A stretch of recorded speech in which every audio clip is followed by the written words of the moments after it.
Bismillahirrahmanirrahim. Assalamualaikum warahmatullahi wabarakatuh dan selamat sejahtera. Saya Muhammad Rizwan bin Awang, guru Bahasa Melayu di SMK Malinawa. InsyaAllah pada video kali ini saya akan menceritakan mengenai kertas 3 ujian bertutur bagi tingkatan 5. Antara tema dan juga topik yang terdapat dalam soalan kertas 3 ujian bertutur adalah merangkumi tema-tema dan juga topik-topik yang terdapat dalam buku teks seperti ini.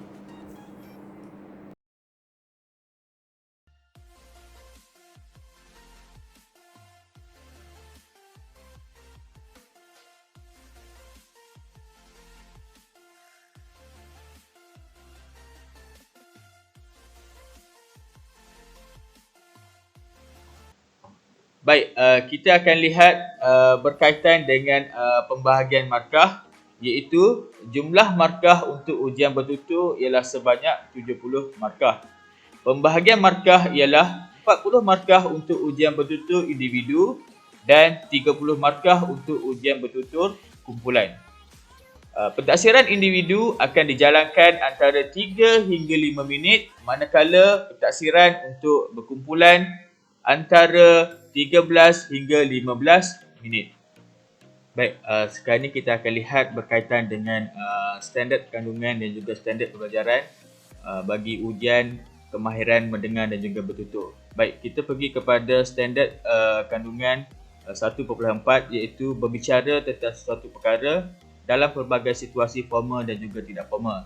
Yang mana standard pembelajaran 1.4 ini dia akan lihat pada standard pembelajaran iaitu 1.4.1, menyampaikan pendapat tentang suatu perkara dalam perbualan santai secara bertata susila, dan juga 1.4.2, menyampaikan pendapat tentang suatu perkara melalui ceramah, syarahan dan forum yang dengan yakin secara bertata susila. Baik, sekarang ini saya akan memberi penerangan berkaitan dengan kertas ujian bertutur untuk kertas 3 ni. Baik, mulai tahun 2021, Peperiksaan CJ Pelajaran Malaysia SPM bagi mata pelajaran Bahasa Melayu akan menggunakan format yang baru seperti yang kita sedia maklum. Turut sama berubah ialah pentaksiran ujian lisan Bahasa Melayu SPM yang ditadbir sebelum ini, iaitu mulai tahun 2021, calon SPM akan menduduki ujian bertutur dan juga ujian mendengar. Baik, ujian bertutur akan menjadi kertas 3 dalam Bahasa Melayu SPM pada tahun 2021, iaitu jenis instrumen dalam kertas 3 Bahasa Melayu ialah ujian bertutur yang meliputi 2 item, iaitu subjektif respon terhad dan juga subjektif respon terbuka. Baik, untuk bilangan soalan bagi ujian bertutur kertas 3 Bahasa Melayu ini meliputi 2 bahagian, iaitu bahagian A dan juga bahagian B. Bahagian A ditaksir secara individu. Calon perlu membaca petikan atau bahan ransangan yang disediakan secara mekanis.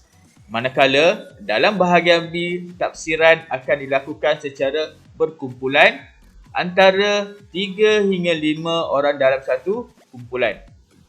Satu tajuk atau tema akan disediakan untuk perbincangan. Baiklah, seterusnya kita akan lihat berkaitan dengan contoh-contoh item ataupun soalan yang terdapat dalam ujian bertutur kertas 3 ini. Baik, yang mana kita tahu untuk ujian bertutur kertas 3 ini terdapat 2 bahagian, iaitu bahagian A dan juga bahagian B. Baik, untuk bahagian A, soalannya ialah berdasarkan tafsiran individu, yang mana jumlah markahnya ialah 40 markah.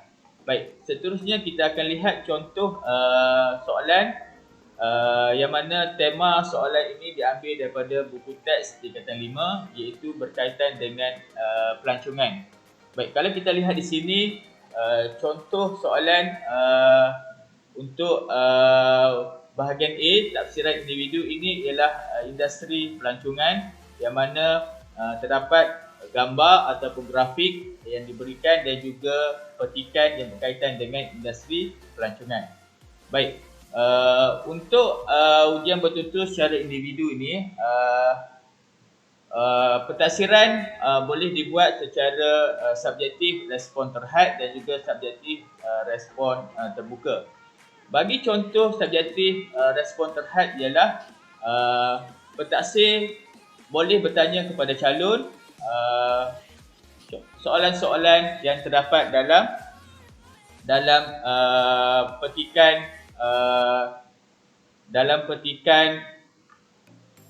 soalan-soalan yang berkaitan dengan petikan yang diberikan. Baiklah, sekarang ni kita akan lihat contoh-contoh soalan yang berkaitan dengan subjektif, respon terhad dan juga subjektif, respon terbuka.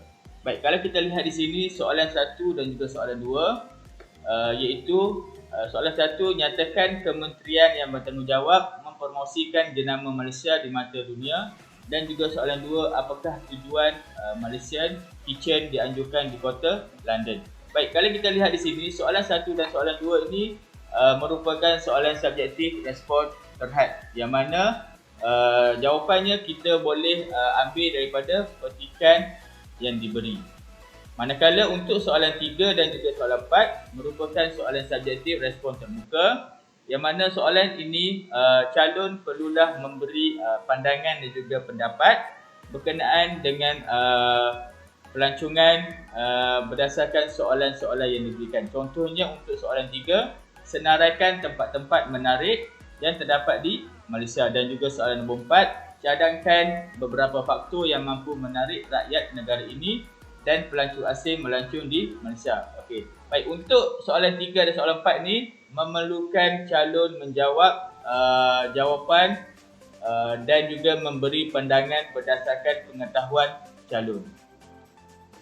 Baik, seterusnya kita akan pergi kepada soalan bahagian B, iaitu soalan berkaitan dengan tafsiran secara kumpulan, yang mana soalan ini diperuntukkan markah sebanyak 30 markah.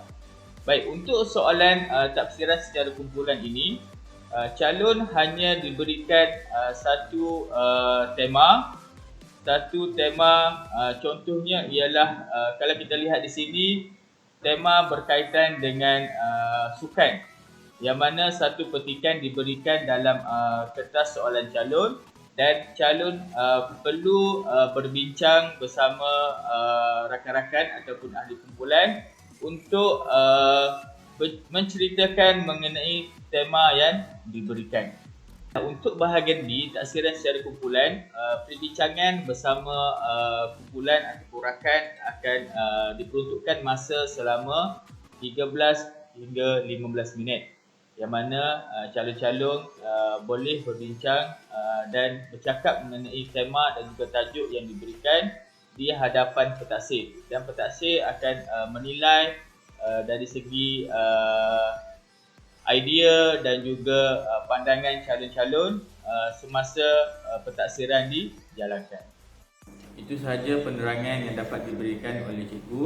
Baik, cikgu harap semoga dengan penerangan yang diberikan tadi dapat memberi manfaat dan juga bantuan kepada calon-calon untuk menghadapi kertas 3 bagi ujian bertutur ini. Sekian, terima kasih.